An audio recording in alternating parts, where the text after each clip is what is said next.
참 그때 참담하다 이런 생각이 들었어요. 4주 만에 제가 그 이제 해임이 됐는데 그 과정에서 벌어진 일들은 민주당 정권이 방송을 장악해서 대한민국의 방송, 공영방송을 정권의 하수위로 만들겠다는 의도가 명백했어요. 이제 그게 불법으로 판단이 됐고 문재인 전 대통령이 저를 불법으로 해임했다는 걸 대한민국 사법부가 인정을 한 거 아닙니까? 그러니까 제 판결은 사실상 문재인 정권의 KBS, MBC 장악이 불법이라는 걸 대법원이 사실상 인정을 한 겁니다. 그때 이 친구가 한 얘기 가운데 제가 지금도 잊지 않고 있는 게 있어요. 자기들은 정의를 보도한대요. 제가 그때 그 소리를 듣고 그때 야당 측 국회의원이 심정이 어떠십니까 물어봐요. 그래서 제가 그랬어요. 참담하다. 기자가 정의를 보도한다? 기자가 정의 보도한다는 건 그건 결국 프로파간다 하겠다는 소리예요. KBS는 국민의 재산으로 만든 공영방송입니다. 특수법인이에요. 그건 결국은 뭐냐 그러면 국민 개개인이 주인이라는 얘기입니다. KBS에 일하는 사람들은, 구성원들은 주인이 아니에요. KBS 권력 비판해야죠. 권력 비판하는데 아까 얘기 드린 대로 팩트를 취사 선택해서 비판을 하면 그거는 비판이 아닙니다. 그건 정치적 적입니다. 노조라는 건 자기네 이익을 위해서 존재하는 특수집단 아니에요? 이익집단 아니에요? 그 이익집단의 이익이 국민의 이익은 아닙니다. 이 사장이나 간부들은 선량한 관리자 입장에서 국민의 이익을 대변을 해야 되죠. 그러니까 노조하고는 근로조건 문제를 협의를 하면 됩니다. 아무래도 고용주니까 사장이 국민을 대신해서 고용한 사람들이에요. 실질적으로 이게 노조가 회사를 운영하는 거 아니냐. 그러니까 아주 좀 나쁘게 얘기하면 노조가 편집 편성권은 KBS 사장한테 있습니다. 언론 자유라는 거를 일반적으로 사람들이 잘못 알고 있는 게 있어요. 언론 자유는 기자 개개인의 자유가 아닙니다. 언론 자유의 주체는 사장이고 편집인입니다. 그 편성 편집에 노조가 직접적으로 개입한다면 그건 노영방송이라는 거죠.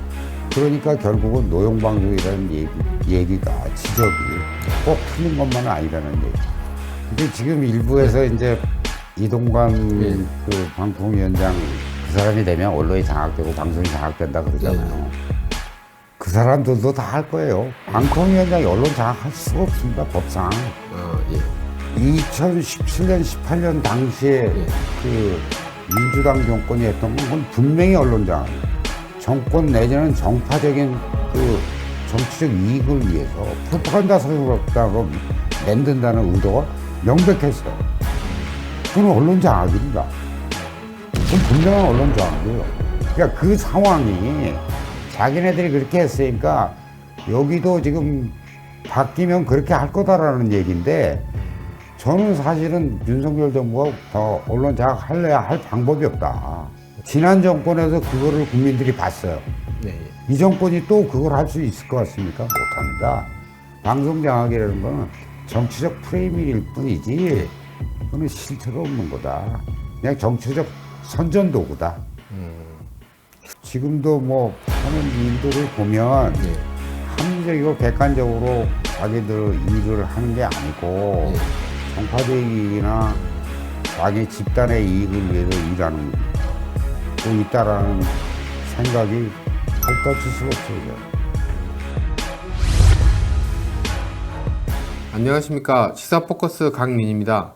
오늘은 고대영 전 KBS 사장님 모시고 대담 나눠보겠습니다. 고대영 KBS 전 사장님은 지난 정권에서 해임이 됐고 지난 6월에 대법원으로부터 그 해임은 위법하다고 판결을 받은 사실이 있습니다. 안녕하십니까? 예, 반갑습니다. 예, 어렵게 오셨는데 제가 이번 달 지난 한 9일에 문재인 정권 그 언론 장악 문건에 대해서 이제 소장을 제기하셨더라고요. 좀 그 고소 취지에 대해서 좀 잠깐 말씀해 주실 수 있을까요? 제가 그 소송 고소한 이유는요. 첫 번째는 그 불법 해임 예. 그 대법원 판결에서 예. 그 민주당의 방송 장악 문건의 실체를 인정을 했어요. 예. 예. 그리고 두 번째 문건에 따라서 모든 게 실행이 됐다. 예.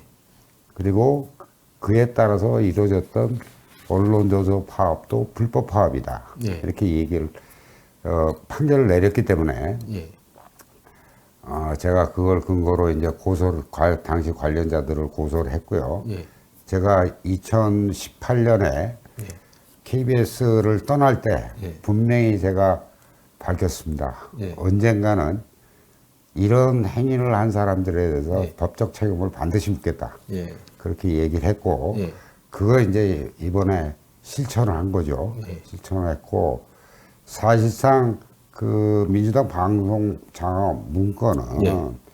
그냥 일반인들은 그게 그냥 내부 자료다. 또 민주당 그렇게 주장을 해요. 예. 맞죠. 예. 근데 그럴 수가 없는 게 예. 거기에 나와 있는 하나하나의 실행 계획이 예. 정권 핵심부에 어떤 그런 게 없으면 예. 불가능한 일이에요. 아. 그러니까 그거는 정권 차원에서 예. 전부 동원을 했고 정권 차원에서 이루어진 일이기 때문에 예. 그 당시에 그 정권 핵심부들이 예. 그 불법을 저질렀으면 예. 책임을 져야 된다. 그런 뜻에서 제가 고소를 한 겁니다. 아, 그렇군요.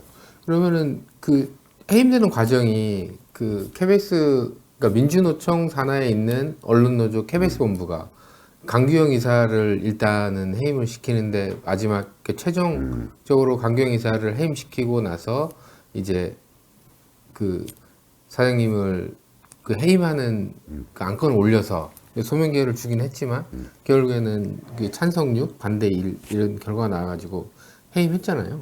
예, 근데 그게 그런 과정들이 그 민주당 언론장악 그 문건에 네. 나와 있는 그 프로세스 안에 있던 실행 얘기거든요. 예, 예. 그 계획이 그대로 돼 있어요. 예, 예. 그러니까- 그래서 그 실행되는 것을 받고 그 실질적인 피해자시잖아요. 네.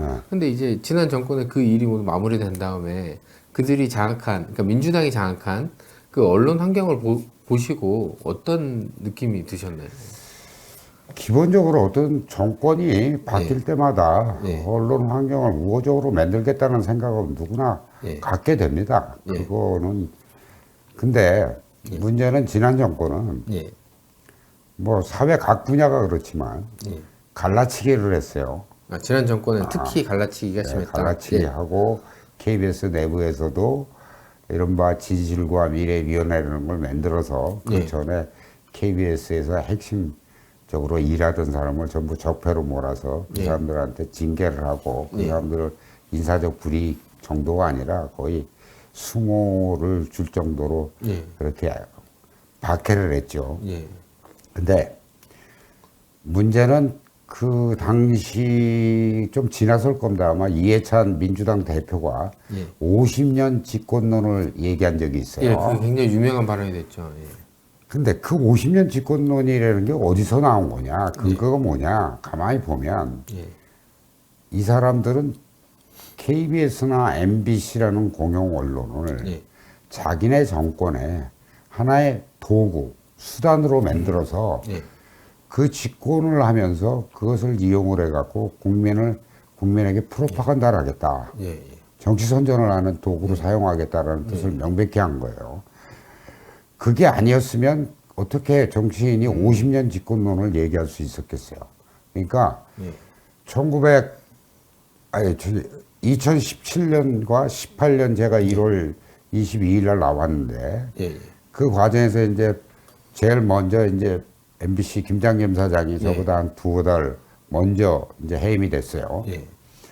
그리고 이제 강규영 이사가 12월 말에 이제 해임이 예. 됐습니다. 그리고 4주 만에 제가 예. 그 이제 해임이 됐는데 그 과정에서 벌어진 일들은 민주당 정권이 방송을 장악해서 대한민국의 방송, 공영방송을 정권의 하수위로 만들겠다는 의도가 명백했어요. 예. 그러니까 그런 그렇게 만들다 보니까 예. 지금 언론 환경이 사실상 국민들이 잘 이해하기 힘든 예. 그런 행태들, 보도 행태들이 나오고 있거든요. 양쪽에 뭐 KBS나 MBC 보도 내용을 뭐 국민들이 다 아실 테니까. 예. 근데 그게 원인은 결국 뭐냐면 언론은 언론으로서 기능하게 해야 되고 방송은 방송으로서 기능하게 해야 됩니다. 특히 공영방송은 국민이 재산입니다. 예. 그 공영방송은 기본적으로 국민 전체에 대해서 봉사를 해야 됩니다. 근데 그 공영방송을 사실상의 정파적 수단으로 만들기 위해서 예. 뭐 저를 포함해서 그 과정에서 많은 사람들이 그 박해를 받고 피해를 받고 그랬는데 그게 결국 뭐냐면 그 특정 정파가 예. 정권을 계속 유지해 나가겠다. 예. 권력을 유지해 나가겠는데 이거를 하나의 수단으로 사용하고 예. 하나의 자기네들의 그 하수인으로 만들겠다는 그런 뜻에서 한 거라고 저는 판단을 하고 있습니다. 그러시군요. 근데 그 당시에 이제 KBS 사장에서 이제 해임이 됐고 이제 그게 부당한 해임이었다고 대법원에서 올해 6월에 판단이 나왔어요. 근데 이게 그 시간이 이제 굉장히 긴 시간 동안 좀 1심에서 이제 일부 패소하시고 이제 올해 2월에 2심에서 승소하시고 6월에 이제 대부분에서 예, 확정 예, 판결이 됐어요. 6월에서 확정 판결이 났는데 굉장히 지난한 싸움이었을 것 같아요. 몇 년 동안. 근데 그때 당시에 그 가졌던 생각하고 이제 판결이 난 다음에 어떤 그 기간 동안 있었던 소회나 그런 게 이제 좀 개인적인 면과 사회적인 면에서 좀 어떤 게 있는지 좀 말씀해 주시죠. 그러니까 이제 권력과 법적 투쟁한다라는 게 개인이 예. 쉽진 않습니다. 예. 저도 뭐 중간에 그만둬야 되는 거 아니냐는 생각도 많이 했어요. 근데 옆에 저를 도와주는 후배들이 예. 절대 포기하시면 안 됩니다. 거기서 이제 기운을 얻어서 제가 끝까지 간 거고요. 예. 개인적으로 이 해임이라는 게 정권한테 해임이 된 사람은 예. 사실상 그 정권이 존재하는 동안에는 아무것도 할 수가 없습니다. 예. 그러니까 사실상 저한테 그 해임이라는 건 굉장한 멍해였어요. 예. 멍해였고 제 가족들한테도 멍해였고 예. 근데 이제 그게 불법으로 판단이 됐고 예. 문재인 전 대통령이 저를 불법으로 해임했다는 걸 대한민국 사법부가 인정을 한 거 아닙니까? 그러니까 아까 처음에 얘기 드렸듯이 제 판결은 사실상 문재인 정권의 KBS, MBC 장악이 예. 불법이라는 걸 대법원이 사실상 인정을 한 겁니다. 그래서 그에 따라서 지금 아까 얘기한 대로 제가 고소도 한 거고요. 예. 또 앞으로 그런 부분에 대해서 필요하다면 앞으로도 제가 개인적으로 조처를 해 나갈 생각입니다. 근데 그 피고가 언론장 문건에 대한 그 피고가 문재인 대통령인가요? 아니면 문재인 정권에 관계된 사람인가요? 그거는 이제 내가 그 당시에 그걸 누가 작성하고 예. 실행을 어떻게 됐는지 예. 또 거기에 따라서 어떤 사람들이 행동을 했는지 여부를 정확하게는 제가 파악을 못해요. 저 수사권이 있는 사람이 아니니까. 그렇죠. 그래서 다만 피고소인을 그 당시에 그 문서를 작성했던 사람, 그걸 실행했던 사람, 거기에 또 뭐 관련자들 이런 사람들을 포괄적으로 피고소인으로 해서 고소를 했고요. 그거는 이제 검찰이 그 당시에 언론 기사라든가 그때 정황이라든가 그런 것들을 검찰이 직접 수사권이 있기 때문에 수사를 한다면 저는 그거 밝히는 게 그렇게 어렵지 않을 거라고 생각합니다.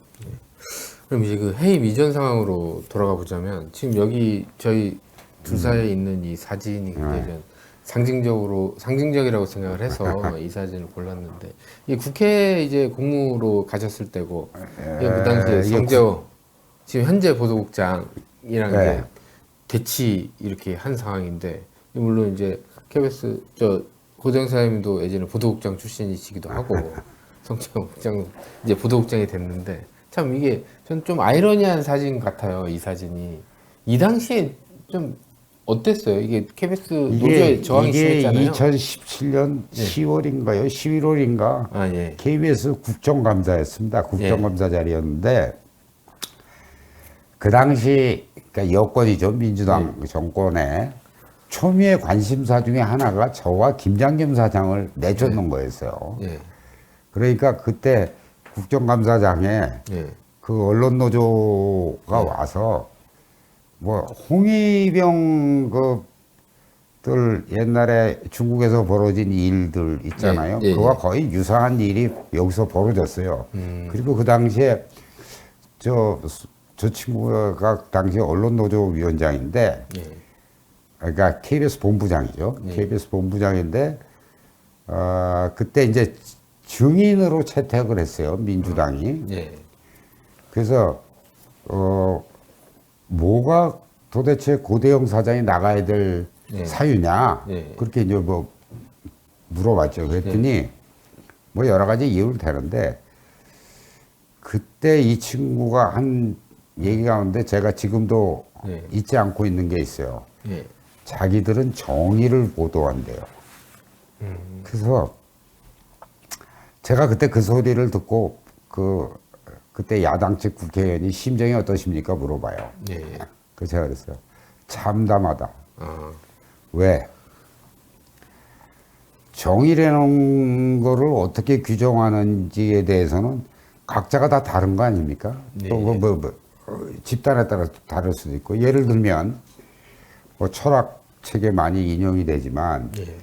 기차가 어느 분기점에 와서 한쪽 예, 예. 선로에는 사람이 있는데 그 사람들을 이쪽으로 하면 치여서 예. 죽을 수밖에 없는 상황이고 이쪽으로 가면 이게 탈선이 될 수밖에 없어서 타고 있는 승객들이 많이 희생을 되는 상황인데 그럼 기관사가 어느 쪽을 가야 되냐? 가면 분명히 이 두 사람은 죽는다. 예. 그리고 이쪽으로 가면 뒤에 탄 사람들이 다 예. 희생이 될 수 있다. 얼마인지는 모른다. 그러나 그러면 이 사람이 어떻게 행동하는 게 정의냐? 예. 그러니까 결국 정의라는 거는 상황이나 그 보는 사람에 따라서 정의의 규정이 달라지는 거 아니에요. 예. 근데 기자가 정의를 보도한다? 기자가 정의 보도한다는 건 그건 결국 프로파간다 하겠다는 소리예요. 그래서 제가 그때 얘기를 한 거예요. 내 심정이 참담하다. 뭐 선배로서도 그렇고 회사 아니, 뭐 사장으로서도 선배로서 그렇고 또 기자 선배로서 또 제가 직접 데리고 일도 한 친구인데 그런 얘기를 하는데 그때 내가 사실은 좀 경악했어요. 이거 내가 후배들 너무 잘못 가르친 거 아니냐.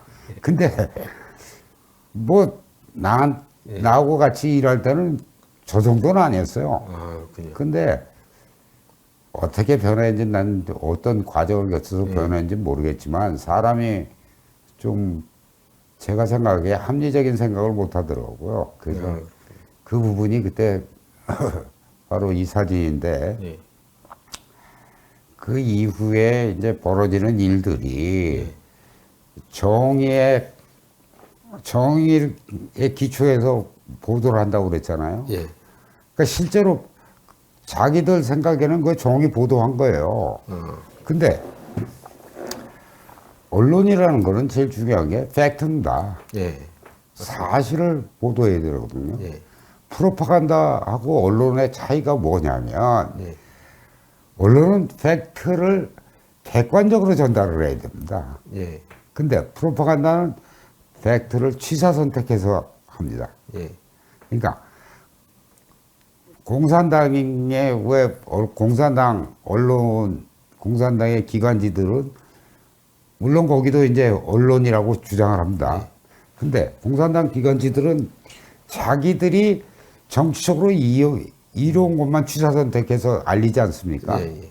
그러니까 아까 얘기한 대로 정의라는 게 결국 어떤 정의를 얘기하는 거냐에 따라서 취사 선택하게 된다면 그건 언론이 아니다. 그런 생각을 제가 그때 하게 됐는데 그 이후에 KBS가 국민들로부터 이제 상당히 좀 지탄을 받고 또 공영방송으로서의 기본적인 역할을 못하고 그래서 사회적으로 어떤 손가락질을 받을 때 저는 이제 사실은 평생 KBS에서 일한 것밖에 없는 사람인데 가슴이 아프죠. 가슴이 아픈데 저걸 어떻게 과연 바로 잡느냐. 예. 뭐 일부에서는 그걸 정상화라고 그러던데 예. 저는 바로 잡는 거라고 생각을 하는데 그 바로 잡는 과정이 참 어렵다. 어려울 거다. 근데 어렵지만 꼭 해야 될 과정이다. 예. 그걸 누가 할 거냐. 결국은 KBS 내부 구성원들이 지금까지 어떤 행태나 그런 모든 게 뭐 제작이나 취재나 뭐 보도나 이런 것들이 정상적으로 되고 있는 거냐. 예. 그런 걸 한번 스스로 자문을 해 주길 바란다라는 게 제 생각이에요. 아, 그러면서 이제 언론 환경이 바로 잡혀가야 된다. 그런 말씀이시군요. 근데 지금 아까 말씀하신 대로 그 프로파간다를 하는 사람들, 그 당시에 이제 그걸 지향하는 사람들이 지금은 좀 요직에 앉아 있는 경향이 있거든요. 이제 KBS 그 본부, 그러니까 언론노조 KBS 본부에서 요직에 있었던 분들이 대표적으로 이 사진에 나온 성지호 씨 같은 경우는 지금 현재 보도국장에 앉아 있고 그 외에도 굉장히 요직에 앉아 있는데 좀 그렇게 돼 가는 걸 보면서 좀 어떤 기분이셨나요? 글쎄요, 제일 중요한 거는 KBS의 어떤 특히 보도 쪽의 간부들은요, 예, 공정방송에 대한 의지가 확고해야 됩니다. 네, 그러니까 KBS는 국민의 재산으로 만든 공영방송입니다. 예, 특수법인이에요. 예, 그건 결국 뭐냐 그러면 국민 개개인이 주인이라는 얘기입니다. 네, KBS에 일하는 사람들은 구성원들은 주인이 아니에요. 그냥 직원일 뿐이고 주인은 거기에 아니라고. 소속된 사람일 뿐이지 예. KBS의 주인은 아니라는 얘기입니다. 결국은 그 무슨 소리냐 그러면 KBS는 그래서 KBS한테는 제일 중요한 게 뭐냐면 영어로 impartiality라는 불편부당성이 제일 중요합니다. 예, 그 불편부당성을 해치면 예, KBS의 역할을 못하고 있는 거예요. 잘못하고 있는 거예요. 네, 그거를 해야 되는데 지금 이제 최근에 들려오는 소리로 제가 뉴스를 잘 안 봅니다. KBS 뉴스 거의 내가 퇴직한 다음에 한두 번 보고 안 봤는데 예, 들려오는 얘기로는 상당히 편파적이다. 편견이 개입되어 있는 뉴스를 한다라는 얘기를 제가 많이 들어요. 그건 무슨 소리냐 그러면 이 사람들이 자기의 지위나 예, 기득권을 지키기 위해서 예, 자기가 할 일을 제대로 하질 않고 있구나. 음, 그걸 제대로 한다면 국민들이 과연 그런 소리를 하겠느냐. 예, 그러니까 지금 이 사람들 얘기는 항상 그거예요. 우리는 권력을 비판하는데 KBS 권력 비판이 아니죠. 권력 비판하는데 아까 얘기 드린 대로 팩트를 취사 선택해서 비판을 하면 그거는 비판이 아닙니다. 그건 정치 선전이지. 그러니까 그런 거를 하는 그 간부들이 있다라는 것 자체는 사실은 KBS 구성원 전체가 부끄럽고 해야 될 일입니다. 그건 부끄러운 일이죠. 그렇게 하면 안 돼요. 그렇군요. 근데 최근에 이동관 방통위원장 후보가 이 노영방송이라는 단어를 꺼내면서 이제 노조에 굉장히 지배가 심각하다. 현재 방송 환경이 그리고 언론 환경도 그렇고 그 문제를 지적했는데 뭐 직접 겪어보셨지만 뭐 이에 대해서 뭐 의견이 있으신가요? 노영방송이라는 네. 그 규정에 대해서 저는 동의를 합니다. 네. 왜냐하면 아까 얘기했다시피 KBS는 국민이 예. 낸 그 재산 아니에요. 국민이 주인이고. 예. 그럼 KBS의 사장이나 KBS의 간부들은요. 네. 사실상 국민의 모습입니다. 네. 따라서 선량한 관리자의 의무를 다해야 돼요. 그렇군요. 그러면 경영권이나 인사권 부분에 있어서 예. 노조라는 건 자기네 이익을 위해서 존재하는 특수 집단 아니에요? 이익 예. 집단 아니에요? 예. 그 이익 집단의 이익이 국민의 이익은 아닙니다. 예. 그러면 이 사장이나 간부들은 선량한 관리자 입장에서 국민의 이익을 대변을 해야 되죠. 그러려면 경영권이나 인사권이 노조가 개입하는 걸 철저히 차단을 하든지 그렇게 해야 돼요. 예. 그러니까 노조하고는 근로조건 문제를 협의를 하면 됩니다. 네. 그죠? 예. 아무래도 고용주니까 예. 사장이 예. 국민을 대신해서 고용한 사람들이에요. 예. 근데 지금 내가 듣기로는 노조가 거의 회사의 경영에 직접적으로 개입한다는 소리도 있고 인사권 자체를 무슨 협약을 통해 갖고 일부 국장들의 인사권을 저쪽에다 사실상 남겨주는 형태의 예. 그런 그 협약을 맺었다고 그러고 예. 뭐 그런 걸 봤을 때 예. 실질적으로 이게 노조가 회사를 운영하는 거 아니냐. 예. 그러니까 아주 좀 나쁘게 얘기하면 예. 노조가 그것뿐만 아니라 노조가 편집 편성권은 KBS 사장한테 있습니다. 네. 언론 자유라는 거를 일반적으로 사람들이 잘못 알고 있는 게 있어요. 언론 자유는 기자 개개인의 자유가 아닙니다. 언론 자유의 주체는 사장이고 편집인입니다. 그건 어느 나라 마찬가지. 네. 그래서 편집 방향에 이라는 게 있는 거예요. 근데 그 편성 편집에 노조가 직접적으로 개입한다면 그건 노용방송이라는 거죠. 그런 측면에서 보면 지금 KBS는 상당히 모든 게 잘못돼 있고 왜곡돼 있다. 그러니까 본래에 어떻게 해야 된다라는 그 공영방송의 역할이라는 게 있잖아요. 예. 예. 그 역할이 내가 보면 제대로 수행할 수 없는 상황이다. 그러니까 결국은 노용방송이라는 얘기가 지적이 네. 꼭 틀린 것만은 아니라는 얘기. 뭐 일단 노조가 협약을 통해서 뭐 인사권을 가져갔다거나 편집권을 가져갔다거나 이거는 뭐 확인된 바는 없는데 그 사장 재직 시절에 노조가 뭐 혹시 그런 시도를 했다거나 뭐 그런 사례가 있나요? 뭐 끊임없이 욕을 했죠. 그때죠. 욕을 했는데 그건 그때는, 제가 예. 사장으로서 저는 국민을 대신해서 KBS를 그 경영하는 사람이기 네. 때문에 국민의 입장에서 저는 그런 거 절대 용납 안 하죠. 예. 근데 좀 그런 걸 용납하지 않아서 그러는지 몰라도 저 사장님 재직 시절에는 영업이익이나 당기순이익이 모두 흑자였던 되게 KBS 역사상 별로 없는 사례였다고 그렇게 듣고 있거든요. 그게 이제 KBS가 사실은 그 상당히 재정적으로 튼튼한 회사였어요. 예. 근데 2004년인가 5년에 정현주 씨가 KBS 사장으로 옵니다. 예.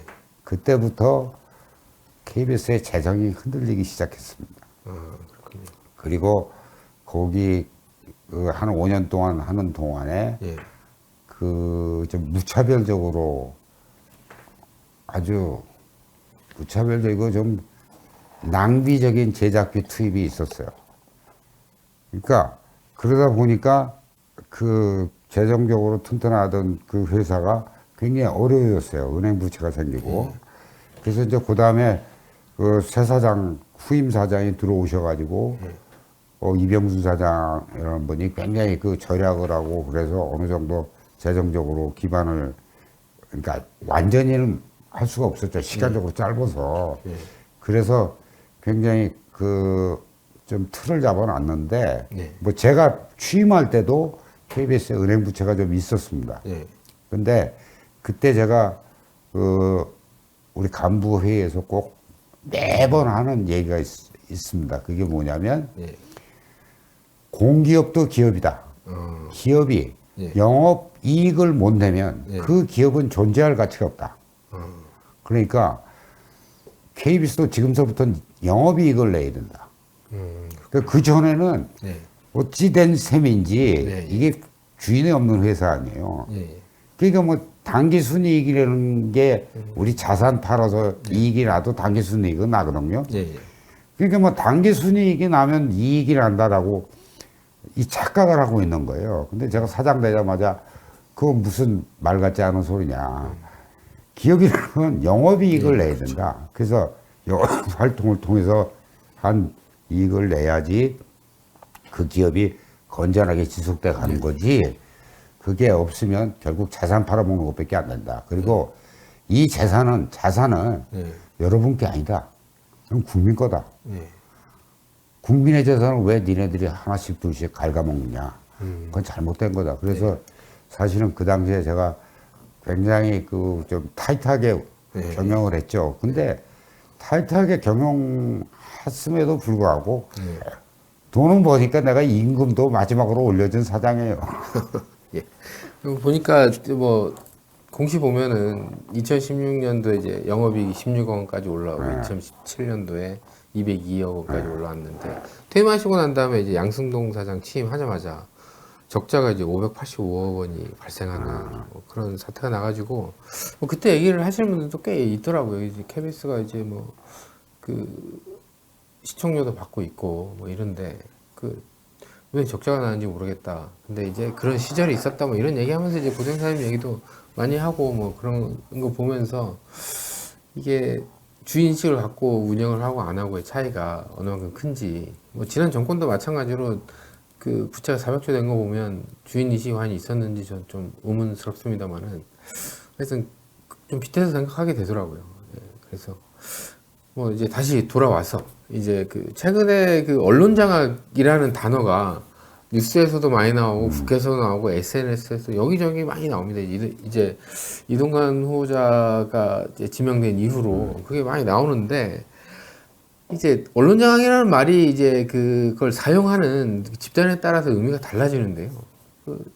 저는 고대영 사님 생각했을 때 언론 장악 프레임 안에서 김장겸 사장님과 함께 공격을 굉장히 많이 받았던 그런 대표적인 그 사례로 생각을 하고 있는데 요새 이제 그 언론 장악이라는 단어를 가지고 전하는 메시지들을 이제 봤을 때 뭐 이거에 대한 뭐 견해 같은 게 있으시면 좀 말씀해 주세요. 이게 지금 일부에서 이제 이동관 그 방통위원장 아직 저기 뭐야 임명장 안 받았으니까 아직은 지명자죠. 예. 그 사람이 되면 언론이 장악되고 방송이 장악된다 그러잖아요. 그게 이제 일부 저쪽 민주당 특정 민주당이나 저쪽 그 뭐 꼭 좌파라고 표현하기 뭐하지만 그 좌파 쪽이나 뭐 언론 노조나 이쪽이 그렇게 얘기를 하는데 그 사람들도 다 할 거예요. 방통위원장이 언론 장악할 수가 없습니다. 법상. 그러니까 결국은 그 저쪽에서 언론 장악이라는 거는 어떤 정권에다 프레임을 씌우기 위해서 주장하는 거지 저게 실체가 있는 주장이 절대 아닙니다. 두 번째, 2017년, 18년 당시에 그 민주당 정권이 했던 건 그건 분명히 언론 장악입니다. 그건 왜 언론 장악이냐면 제가 아까 얘기 드린 대로 공영방송을 KBS뿐만 아니라 공영이라고 칭하는 방송들 있잖아요. KBS, MBC, 뭐 YTN, 뭐 연합뉴스. 그러니까 소유 자체가 공적인 그 회사들 있잖아요. 그 회사들 전체를 사실상 자기네 정권 내지는 정파적인 그 정치적 이익을 위해서 프로파간다 서로 만든다는 의도가 명백했어요. 그건 언론 장악입니다. 그건 분명한 언론 장악이에요. 근데 지금은 언론 장악을 한다고 그러는데 뭘 어떻게 장악을 한다는 거예요. 지금 윤석열 정부가 지금 그걸 프로파간다 수단으로 하겠다고 그래서 뭘 하는 게 아니잖아요. 단지 자기네들이 옛날에 그렇게 했잖아요. 저를 이제 내몰고 김장겸 사장 내몰고 YTN 사장 내밀고 연합 내몰고 다 몰아서 이른바 자기들한테 동조하는 사람들을 경영진에 앉히고 노조하고 그 사실상 노조하고 노용 체제를 만들어 갖고 그렇게 해서 완전히 장악한 상황 아니었어요? 예. 그러니까 그 상황이 자기네들이 그렇게 했으니까 여기도 지금 바뀌면 그렇게 할 거다라는 얘기인데 저는 사실은 윤석열 정부가 언론 장악할래야 할 방법이 없다. 그 쉬운 게 아니다. 예. 저쪽처럼 어떤 국가적 이익이나 아무 그런 데 관심을 안 갖고 예. 그냥 자기네 성파적 이익만 한다면 예. 그게 가능하겠죠. 그러나 지금 정부가 그렇게까지 가기는 쉽지 않다라는 거죠. 사회 환경이 바뀌어서. 더군다나 지난 정권에서 그거를 국민들이 봤어요. 예. 이 정권이 또 그걸 할 수 있을 것 같습니까? 못합니다. 따라서 언론 장악이라는 지금 단어들 나오는 거 있잖아요. 특히 이 뭐 좌파 언론들이 예. 아주 뭐 그걸 아주 무슨 대명사처럼 막 쓰고 있는데 형용사죠. 그래서 사실상 형용사로 쓰고 있는데 저는 그거는 정치적 프레임일 뿐이지 예. 실체가 하나도 없는 거다. 그리고 언론 장악은 예. 지난 정권이 한 건 분명히 언론 장악입니다. 지금 그 언론 장악을 바로잡기 위해서 일부 인사들을 일부 경영진들 교체하고 뭐 하고 이사진 교체하지 않습니까? 예. 근데 그 교체했다고 그래서 언론 장악은 아니고 그거는 이제 그동안 잘못됐던 걸 바로잡는 거죠. 바로잡아야 예. 공영방송이 자기의 역할을 제대로 하고 공영언론들이 지 역할을 하게 되는 거지. 그러면 자기들이 갖고 있는 기득권 안 넣고 무조건 그걸 지내줄 거라고 우기면서 그걸 장악하려고 그러는 게 그게 옳은 거냐 이거죠. 그건 절대 옳은 게 아니죠. 그러니까 방송 장악이라는 거는 정치적 프레임일 뿐이지 그거는 실체가 없는 거다. 그냥 정치적 선전도구다. 근데 제가 그 개인적으로 한 가지 궁금한 게 있었어가지고 그 예전에 그 평창에서 차 안에서 못 나오실 때랑 그리고 또 무슨 언론 행사장에서 그 노조원들한테 이렇게 둘러싸여서 앞으로 나가지도 못하고 오지도 못했을 때 저는 그 자료들이나 사진 보면서 도대체 어땠을까 이런 마음이 가끔 들거든요. 그래서 진짜 오늘 뵌 김에 그때 당시에 어떤 기분이셨나요? 그게 이제 2017년 9월 3일 방송의 날에 이제 그 방송의 날 행사를 행사장인데 제가 방송협회장이었어요. 방송협회장이니까 그 행사를 주재로 해야 돼요. 근데 이제 그 위층에서 무슨 시상식이 있어갖고 거기를 갔다가 아래층에 이제 내려가야 되는데 그걸 언론 노조원들이 KBS, MBC 뭐 각 언론 노조원들이 와가지고 완전히 에어싸가지고 제가 움직일 수 없을 정도로 그 했어요. 근데 그 당시에 이제 뭐 몇몇 우리 직원들하고 경찰관 2명이 저를 이제 에스코트를 했는데 참 그때 참담하다 뭐 이런 생각이 들었어요.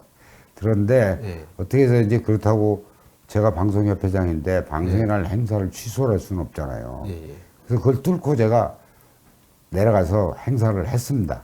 근데 뭐 제 양복 단추 다 떨어지고 그랬는데 그걸 또 뭐 어떻게 넥타이도 뭐 이렇게 삐뚤어지고 그런 걸 어찌든 현장에서 대충 수습해 갖고 그 행사를 끝냈고 그 다음 평창은 그 동계올림픽 2018년 2월달 동계올림픽을 이제 위해서 준비 그 방송센터 IBC 인터내셔널 브로드캐스팅 센터에 그걸 이제 점검하러 제가 갔어요. 사장이니까 그걸 어떻게 준비가 잘 되고 있나 갔는데 제가 거기 간 데는 정보가 이제 노조에 알려진 거예요. 누군가 가르쳐 줬겠죠. 회사 내에서. 그러니까 거기 가서 이제 점검하고 내려오는데 딱 입구에 뭐 한 100명, 150명. 아, 뭐 그렇게 많이 있었나요? 뭐 꽤 많이 왔어요. 꽤 많이 와서 제 차를 딱 막았어요.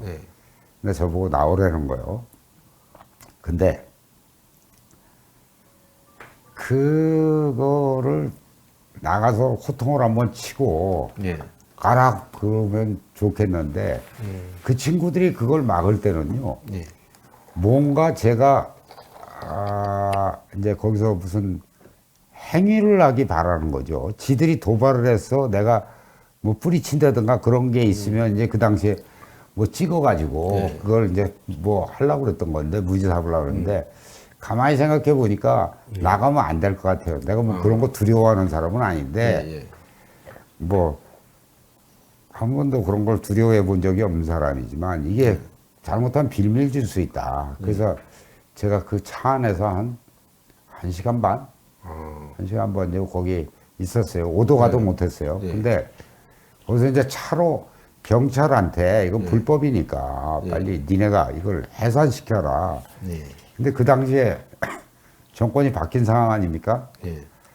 그러니까 경찰도 이 언론노조 친구들이 겁박을 하니까 그걸 못해요. 그런데 전화로 뭐 계속 경찰한테 요청을 했죠.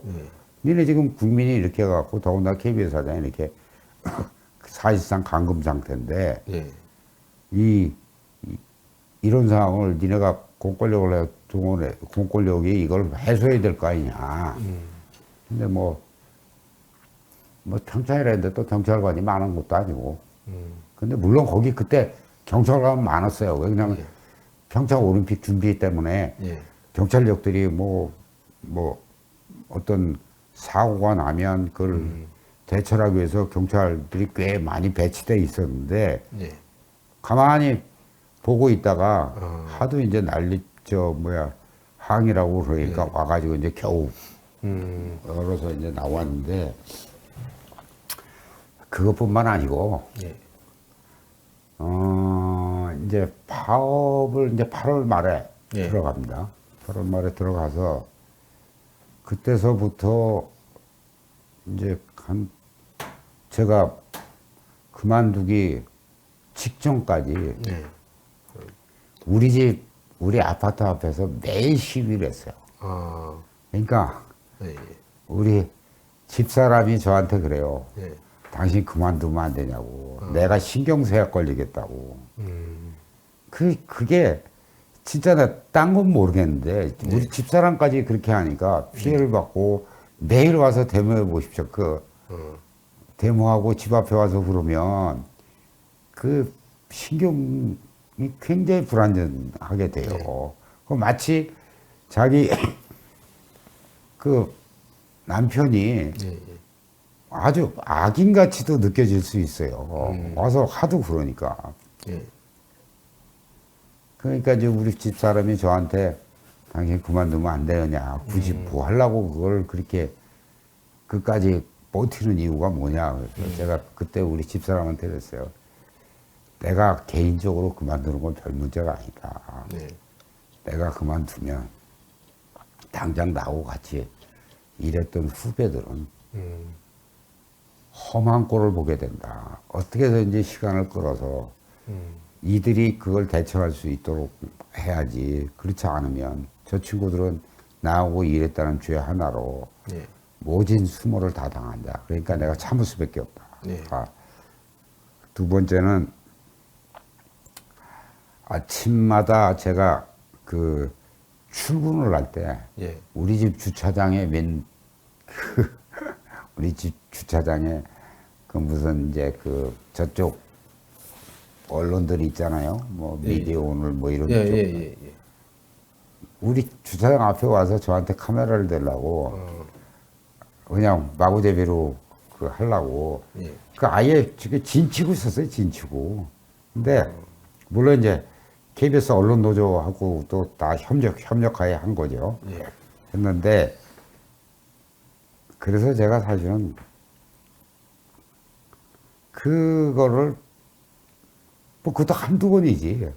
날이면 날마다 와서 그거 하니까 그게 사실 내려서 이제 진짜 호통이라도 한번 치고 옛날 젊었을 때 저도 꽤 유명하게 괄괄한 기자 중에 하나였으니까 뭐 하고 싶었는데 그게 그렇게 되면 그 사람들이 그걸 꼭 이용을 하니까 그래서 참았는데 뭐 그것뿐만 아니에요. 사실상 그 우리 본부장들은 본부장들 아침 출근할 때마다 엘리베이터 앞에서 예. 못 올라가게 막고 그 수모를 거치면서 출근해야 됐고 예. 거기에다가 우리 지금 후배들 기자들이나 간부들은 예.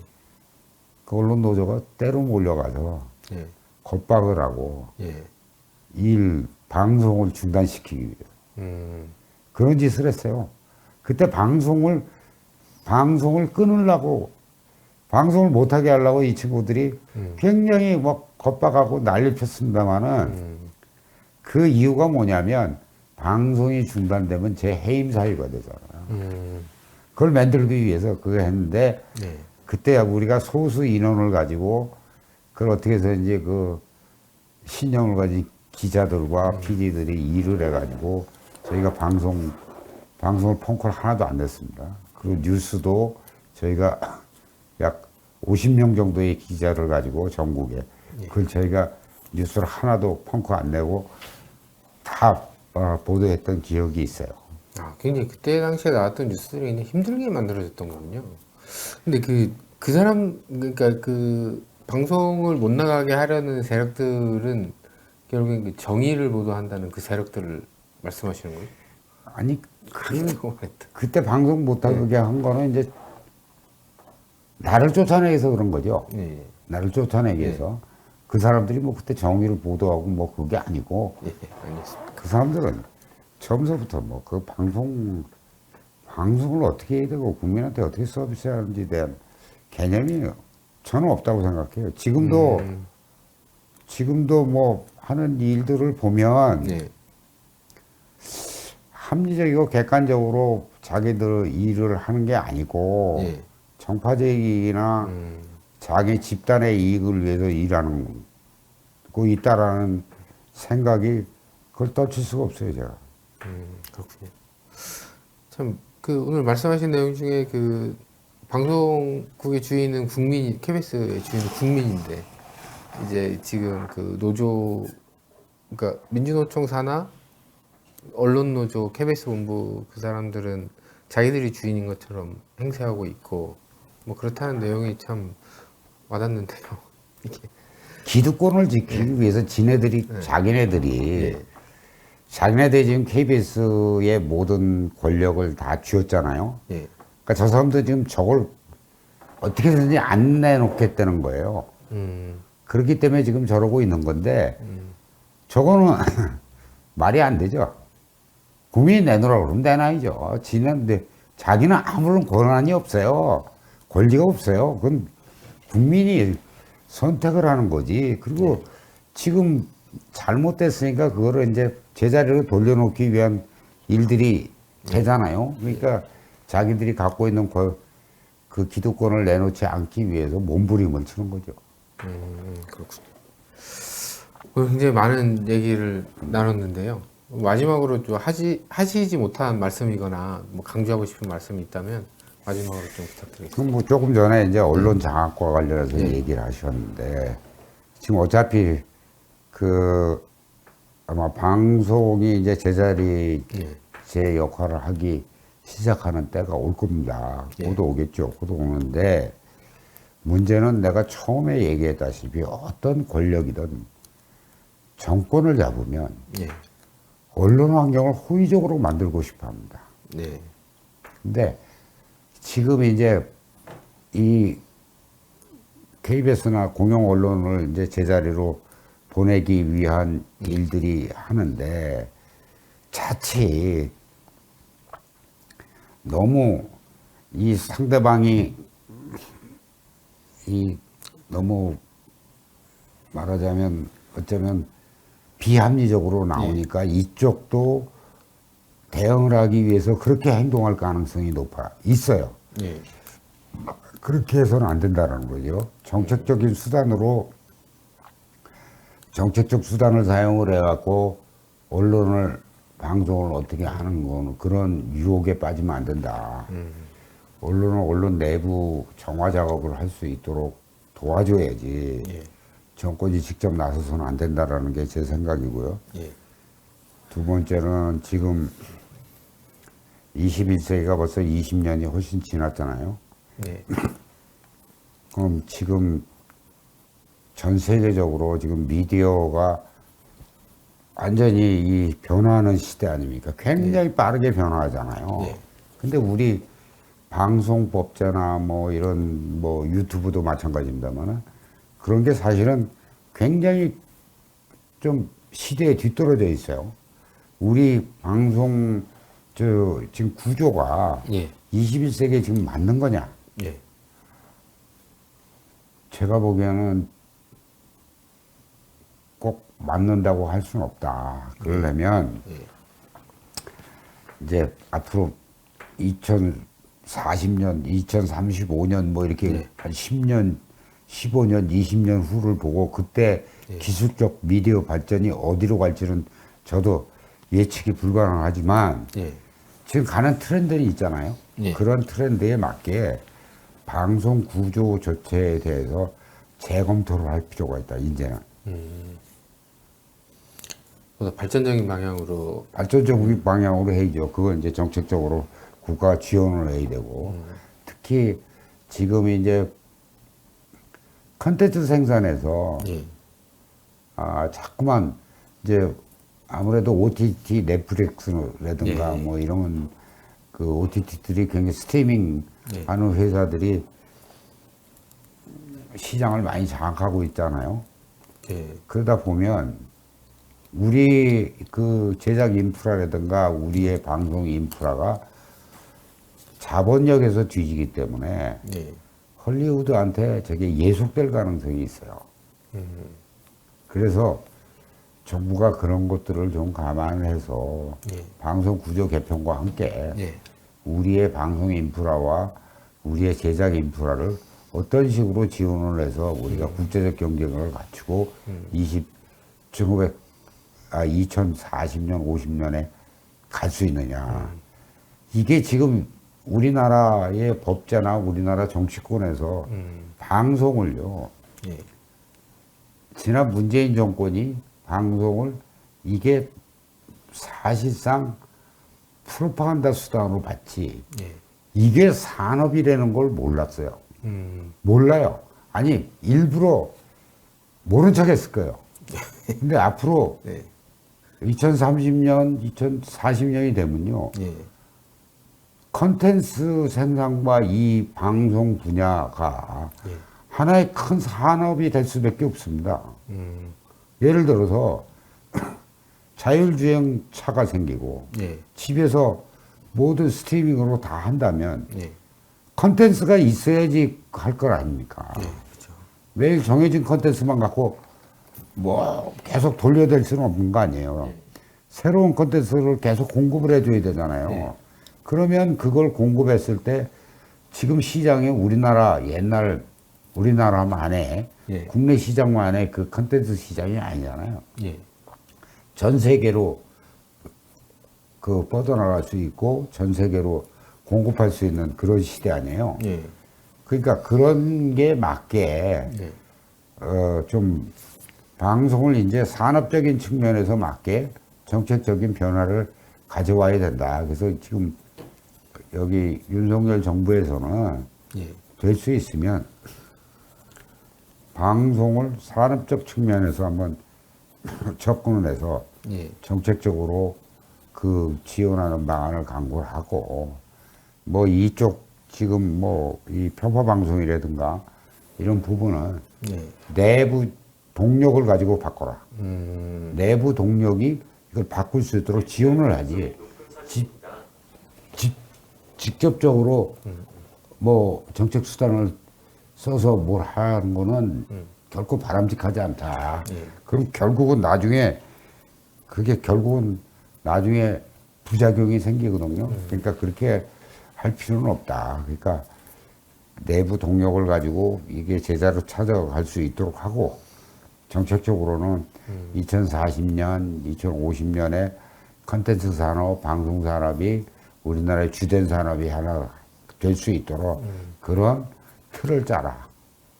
그렇게 하는 게 국가적으로 큰 도움이고 또 그렇게 갈 수밖에 없어요. 그래야지 나중에 젊은 사람들 컨텐츠 생산하는데 거기 투입을 해서 고용도 많이 늘어날 거 아니에요.